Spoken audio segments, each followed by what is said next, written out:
सबसे पहले आपको बताएंगे, सिंध हुकूमत ने छठी तो 8वीं क्लासेस का आगाज 28 सितंबर तक मौखर कर दिया है। वज़ीर तालीम सिंध सईद गनी ने कहा है कि सिंध में छठी, 7वीं और 8वीं क्लासेस 21 सितंबर को नहीं खुलेंगी। फिलहाल प्राइमरी क्लासेस खुलने की तारीख भी 28 सितंबर ही बरकरार रहेगी। स्कूल खोलने से मुतालिक फैसला कोरोना केसेस को देखकर किया जाएगा। सेकेंड फेज़ जो 21 तारीख से खुलना था, जो क्लासेस हम शुरू कर रहे थे 8वीं, 7वीं और छठी, वो 21 तारीख से सूबा सिंध में नहीं खुलेंगी। हम 28 तारीख की अभी उसमें टाइम है, जब हमने वो प्राइमरी और प्री प्राइमरी क्लासेस की बात की, अभी उसको हम उस तरह रखते हैं और इसको भी हम 28 पे ले जा रहे हैं। हम एक हफ़्ता और ये जो सारी सूरत हाल है उसको देखेंगे कि हालात में कितनी बेहतरी आती है। वालिदैन, स्कूल की इंतज़ामिया, हमारी एडमिनिस्ट्रेशन, हम कितने कामयाब होते हैं कि हम स्कूल्स में SOPs को अमल दरामद करवा सकें। और खुदा न खास्ता अगर हम नहीं करवा सके और अगर ये नंबर ऑफ़ केसेस जो मैं आपको बता रहा हूँ, अल्लाह न करे इसमें इजाफ़ा होता है, तो मज़ीद हम अपने फ़ैसलों को रिव्यू कर सकते हैं। सिंध के 88 स्कूल असातिज़ा में कोरोना की तस्दीक हुई है। कोयटा के 2 स्कूल्स में 8 केसेस सामने आ गए हैं। पंजाब में 3 दिनों में स्कूल्स के 34 बच्चों में कोरोना वायरस की तस्दीक हुई। मुल्क में 24 घंटों में SOPs पर अमल न करने पर 13 तालीमी इदारे बंद करा दिए गए। NCOC के मुताबिक खैबर पख्तूनख्वा में 10 और सिंध में 3 तालीमी इदारों को बंद कराया गया। पेशावर में SOPs पर अमल दरामद न करने पर 3 दिनों में 19 निजी तालीमी इदारे बंद करा दिए गए।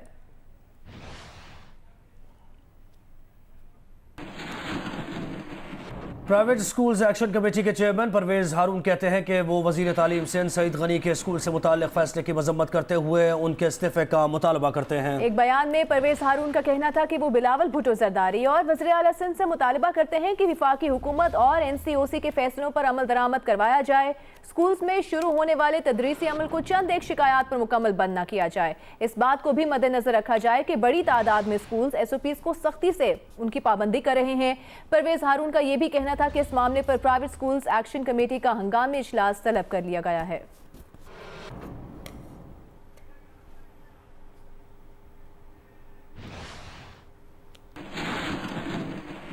आगे बढ़ते हैं। FBR ने अरकान पार्लियामेंट की साल 2018 की टैक्स डायरेक्टरी जारी कर दी। फहरिस्त के मुताबिक वज़ीर आज़म इमरान खान ने साल 2018 में 2,82,000 रुपये टैक्स अदा किया। बिलावल भुट्टो जरदारी ने 2,94,117 रुपये टैक्स दिया। शहबाज शरीफ ने 97,30,545 रुपये टैक्स दिया।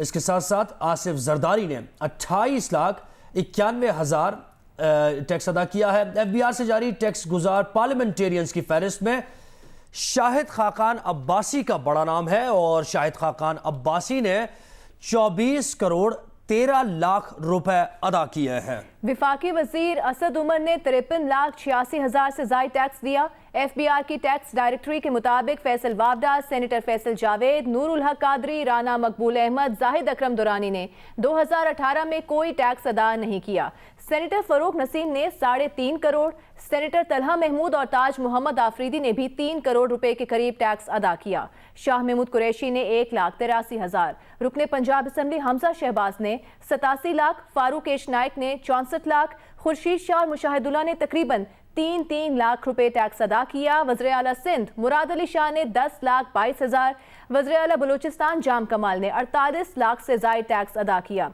वज़ीर आला पंजाब उस्मान बुज़दार ने 2018 में कोई टैक्स नहीं दिया।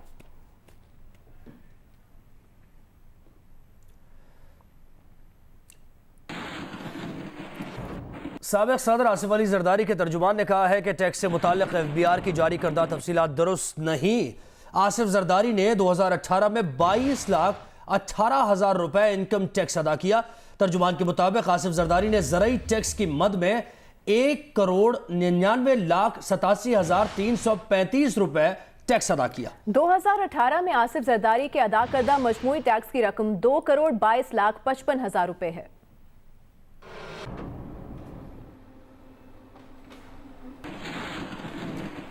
और 2018 की टैक्स डायरेक्टरी के मुताबिक इनफरादी टैक्स दहिंदगान ने 608 अरब रुपए टैक्स दिया है। मुशीर खजाना हफीज शेख ने बताया कि 2018 में 90 सेनेटर्स और 311 अरकान कौमी असम्बली ने 80 करोड़ रुपए टैक्स अदा किया। चारों सूबाई असम्बलियों के अरकान ने 34 करोड़ रुपए टैक्स दिया है। वफाकी वज़ीर तालीम शफकत महमूद कहते हैं कि स्कूल्स के शेड्यूल में कोई तब्दीली नहीं होगी। स्कूल खुलने का शेड्यूल सबकी मर्जी से बना है। 22 सितंबर को NCOC के इजलास में तालीमी इदारों से मुताल्लिक जायजा लेंगे, शफकत महमूद ने बताया। उनका कहना था कि सईद गनी पहले मशवरा कर लेते तो अच्छा होता। तय हुआ था 22 सितंबर को जायजा लेकर फिर फैसला करेंगे। 23 तारीख को 6ठी, 7वीं और 8वीं की क्लासेस शुरू कर दी जाएंगी। एक हफ्ते के बाद सूरत हाल का जायजा लिया जाएगा।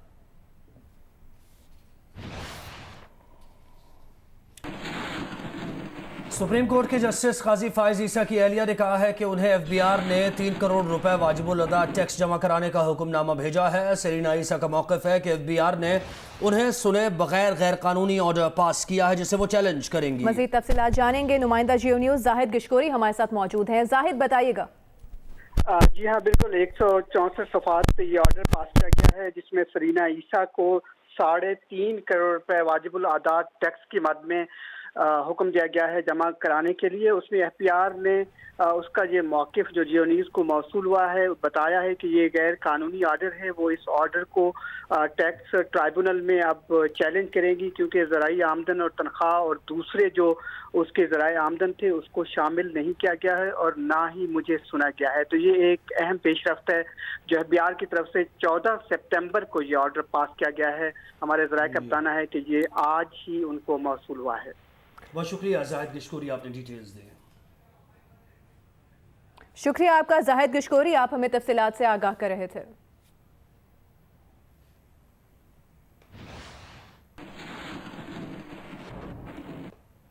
कराची में कोरंगी क्रॉसिंग के करीब फायरिंग का वाकया पेश आया। पुलिस एहलकार जाम हक हो गया। मकतूल का रेकी के बाद टारगेट करके कत्ल किया गया। तफ्तीशी हुकाम का यह कहना है कि मकतूल आरिफ मददगार 15 शारा फैसल पर तैनात था। तलहा हाशमी हमारे साथ मौजूद हैं, उनसे मजीद तफसीलात जानेंगे।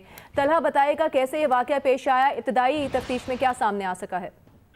देखिए, इसको रेकी करके कत्ल किया गया। ये रोजाना 4 बजे अपने घर से निकलता था, इसी रास्ते से जाता था और इसको वहीं पे रोका गया और खास तौर पर मकाम पे रोका गया जहाँ पे कैमरा नहीं लगा हुआ था। जो मेरी हुकाम से बात हुई बताते हैं कि इसको पास एक बैग भी था और शुबा है कि उसमें इसका जाती पिस्तौल मौजूद था। जो मुलजमान है उसे लेके गए थे, हम इसकी कंफर्मेशन नहीं हो सकी। ये चंद माह के दौरान 4 पुलिस एहलकार हैं जिन्हें टारगेट करके कत्ल किया गया था। उनमें से एक है, बाकी 3 के असला लेके गए थे। इसका भी खर्चा ये कि असला लेके गए, इस बारे में तफ्तीश हो रही है। बहुत शुक्रिया आपका तलहा हाशमी, आप हमें तफसीलात से आगाह कर रहे थे।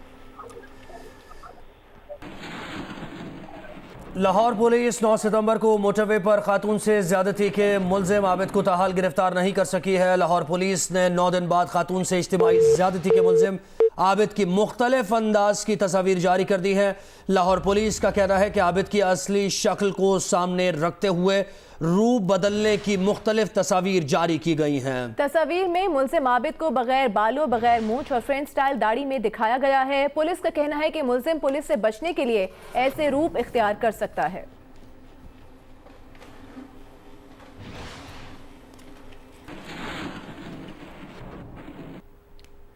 लाहौर के करीब इज्तिमाई ज़्यादती का एक और वाक़या पेश आया। शोहर की मौजूदगी में खातून को ज़्यादती का निशाना बनाया गया।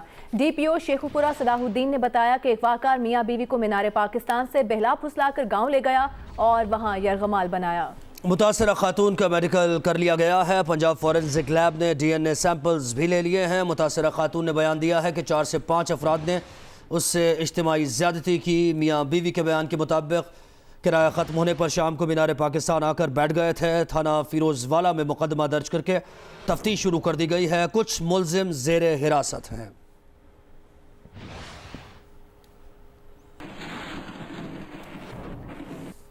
बहावलपुर के इलाके टामेवाली में खुदकुशी करने वाली लड़की के साथ ज्यादती साबित हो गई। अहले खाना का इल्जाम है कि गांव के एक लड़के ने लड़की के साथ ज्यादती की। लड़की ने थाने जाकर शिकायत की पर कोई सुनवाई ना हुई। वालिद का मौकिफ है कि लड़की ने पुलिस रवैये से तंग आकर जहरीली दवा पी ली। पोस्टमार्टम मुकम्मल करके लड़की की तदफीन कर दी गई है। DPO के मुताबिक गफलत बरतने पर इलाका SHO, ASI और मुहर्रर को भी मुअत्तल करके गिरफ्तार कर लिया गया है। ज्यादती करने वाले मुलजिम को 3 रोज़ा जिस्मानी रिमांड पर पुलिस के हवाले कर दिया गया।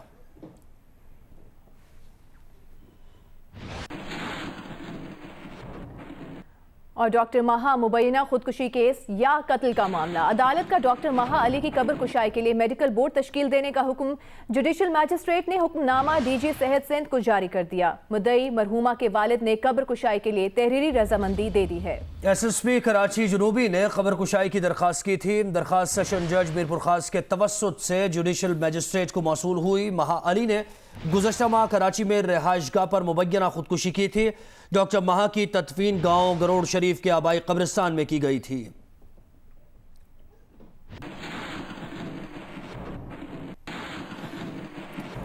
वज़ीर आला उस्मान बुज़दार ने डेरा गाजी खान के कबायली इलाकों फाजला और बारथी का दौरा किया, तरक्याती मनसूबों का इफ्तिताह किया। वज़ीर आला ने कहा कि पूरे पंजाब के अवाम की किस्मत बदलेंगे, माजी की तरह अवाम को धोखा दिया न देंगे। वज़ीर आला पंजाब ने दौरा DG खान के दौरान फाजला कच्छ के बुनियादी मरकज़ सेहत और हाई स्कूल को अपग्रेड करने और कोह सुलेमान में 4 स्मॉल डैम्स बनाने का ऐलान किया। भारती में 55 स्कूल्स को शमसी तवानाई पर मुंतकिल करने के प्रोग्राम और फाजला कच्छ में स्पोर्ट्स स्टेडियम समेत मुख्तलिफ मनसूबों का संग बुनियाद रखा। वज़ीर आला ने फाजला कच्छ और भारती में हाल अहवाल की महफिल में शिरकत की। वज़ीर आला उस्मान बुज़दार ने कहा कि साबिक़ हुक्मरानों ने आज तक डेरा गाजी खान के इस पसमानदा इलाके में कदम नहीं रखा। कहा वो शोबाजी पर नहीं बल्कि अमल पर यकीन रखते हैं।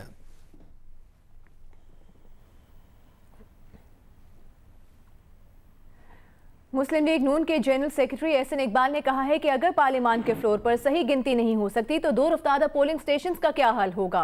एहसन इकबाल ने कहा कि ऑपोजिशन ने जिन कवानीन की मुखालिफत की है उनका ताल्लुक FATF से नहीं, बुनियादी हुकूक और शहरी आज़ादियों से था।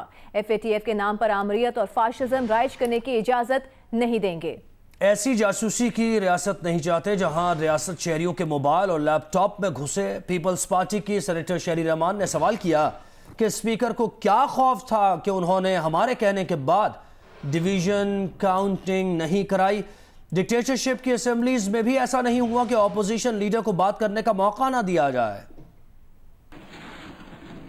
अगर कौमी असेंबली के फ्लोर पे सही गिनती नहीं हो सकती तो आप मुझे बताइए कि किसी दूर अफ्तादा पोलिंग स्टेशन के ऊपर गिनती कैसे ठीक होगी। जिन कवानीन पर हुकूमत और अपोजिशन का इख्तलाफ था उनका ताल्लुक फैटेफ से नहीं था, उनका ताल्लुक पाकिस्तान के 22 करोड़ अवाम की बुनियादी हकूक और शहरी आज़ादियों के साथ था। हम टेरर फाइनेंसिंग के खिलाफ हैं, लेकिन हम फैटिफ का नाम लेकर पाकिस्तान में फैशिज्म या डिक्टेटरशिप की रियासत कायम करने की इजाज़त नहीं दे सकते। हम नहीं चाहते कि पाकिस्तान को एक जासूसी की रियासत बना दिया जाए, जहां पे हर शख्स के लैपटॉप के अंदर रियासत घुसी हो, जहां हर इंसान के मोबाइल फ़ोन के अंदर रियासत घुसी हो और हर शख्स की बुनियादी आज़ादियों को सल्ब कर लिया जाए। इस्तदा की स्पीकर से कि आप भाई डिवीज़न कर लें, अगर कोई अभाम है तो डिवीज़न कर लें। नहीं किया। क्या दिल में चोर है, क्या दिल में चोर था? फिर आपने कायदे हिज़्ब इख्तिलाफ को माइक नहीं दिया। ये पाकिस्तान की बदतरीन तारीख में नहीं हुआ है, ये डिक्टेटर्स के टाइम में नहीं हुआ है। सेनेट में MQM के मियां अतीक और नून लीग के मुशाहिदुल्लाह खान फिर उलझ पड़े। परसों जहां झड़प रुकी थी फिर वहीं से आगाज हो गया एक दूसरे पर इल्जामात और नामुनासिब अल्फाज की बौछार। मुशाहिदुल्लाह के सवाल के दौरान अतीक शेख बीच में कूद पड़े, बोले ये लोगों की इज्जत खराब करते हैं, इन्हें ऐवान से बाहर निकाले। मुशाहिदुल्लाह ने कहा कि जो भत्ताखोर और कातिल है उसे निकाला जाए। चेयरमैन सेनेट दोनों को चुप कराते रह गए। लो जी मुझे बाहर निकाले, मैंने 260 आदमियों का कत्ल तशरीफ किया। रखें जी। मैंने मियां अतीक शेख साहब अब तशरीफ रखें प्लीज। मुझे बाहर निकाल दो, मैं भत्ते लेता हूँ ना, मुझे तो बाहर निकालो। मुशाहिदुल्लाह खान साहब ये सप्लीमेंट्री। भत्ते लेने वालों को बाहर ना निकालो। बोल बोल, तू ज्यादा बदमाश है प्लीज आओ उसका। तेरे जैसे मैं पता है कितना टाइम मुशाहिदुल्लाह खान साहब प्लीज तशरीफ क्या रखें। करेगा, मैं तेरा दांत तोड़ दूंगा। तू बकवास कर रहा, मैंने इसका नाम लिया क्या? मियां बदमाश है ये। मुशाहिद साहब प्लीज अब अगर ये सप्लीमेंट्री MQM का समझ रहा है कि अभी भी राज है। मुशाहिदुल्लाह खान पत्ते साहब, लेगा यहाँ पे, मुशाहिदुल्लाह ये खान लोगों को जिंदा जलाएगा। कातिल। मुशाहिदुल्लाह खान साहब तशरीफ रखिए आप। जी बताएं मुशाहिद साहब। मैंने तो कुछ नहीं कहा, देखे मैंने ना इसका नाम लिया है, वो है ना जिंदगी क्या है एक पंगा है। चलें, अतीक शेख क्या है एक पंगा है, इससे तो मर जाना ही चंगा है। अब बोल, ये एक्सपेंड कर दे मुशाहिद साहब। मुशाहिद कुछ साहब और बात कर रहा हूँ, वो बिल्कुल बोले जरा। वज़ीर दाखिला एजाज शाह का कहना है, नारों से मुल्क ठीक नहीं होगा, एहतसाब करना होगा। उनका एहतसाब करें जो साहिब इक़्तिदार हैं। अवाम से कहता हूं कि अगर मैंने गलत काम किया है तो मेरी गाड़ी का शीशा तोड़े, ईंटें मारें। वज़ीर दाखिला की लाहौर चैम्बर ऑफ कॉमर्स में गुफ्तगू। कहते हैं उनके इलाके में पुलिस ऑफिसर गलत काम करता है तो वो जिम्मेदार हैं। मैं लोगों को कहता हूं कि मेरी गाड़ी को ईंटें मारें अगर मैंने गलत काम किया है। कोई कमीशन लेता है, आप अपने, अभी मैं बात करूंगा तो ऑनेर हो जाएगी। मैंने उनको बोला है कि अगर आप सही बंदे हैं तो अगर मैंने कोई गलत काम किया है, मेरी गाड़ी का शीशा तोड़े, तब ये मुल्क ठीक होगा, नारों से ठीक नहीं होगा। अकाउंटेबिलिटी करें, और अकाउंटेबिलिटी उन लोगों की करें जो कि साहिब इक़्तिदार है। गरीब आदमी की अकाउंटेबिलिटी क्या करनी, आप लोगों की अकाउंटेबिलिटी करें। और जब आप वोट कास्ट करते हैं, प्लीज ये देखें कि इसने क्या किया है। कोयटा में ट्रैफिक सार्जेंट अताउल्लाह को गाड़ी की टक्कर मारकर हलाक करने के केस में अब्दुल मजीद अचकजई की बरियत के खिलाफ अपील दायर कर दी गई है। पुलिस का कहना है कि ट्रैफिक सार्जेंट के केस में इस्तगासा के बयानात को काबिले गौर नहीं लाया गया। ट्रायल कोर्ट ने इस्तगासा के मौक़िफ़ को नजरअंदाज किया। ज़ेरे बहस ना लाए जाने वाले निकात को हाई कोर्ट में सामने लाने का हक रखते हैं। मॉडल कोर्ट ने साबिक रुकने सूबाई असम्बली अब्दुल मजीद अचकजई को केस में शक का फायदा देते हुए बरी कर दिया था। तर्जुमान ट्रांस पेशावर मोहम्मद उमर खान का कहना है कि पेशावर बीआरटी बसेस का मुआयना जारी है। चीन से आई टीम 17 घंटे रोजाना बसेस का मुआयना कर रही है। मजमूई तौर पर 220 बसेस का मुआयना किया जाएगा। बसों का मुआयना मुकम्मल करने और मुस्बत रिपोर्ट मिलने के बाद सर्विस बहाल कर दी जाएगी। सर्विस बहाल हो जाने के बाद भी चीनी टीम यहां पर रहेगी। बस सर्विस शहरियों के तहफ़्फ़ुज़ के पेश नज़र मुअत्तल की गई।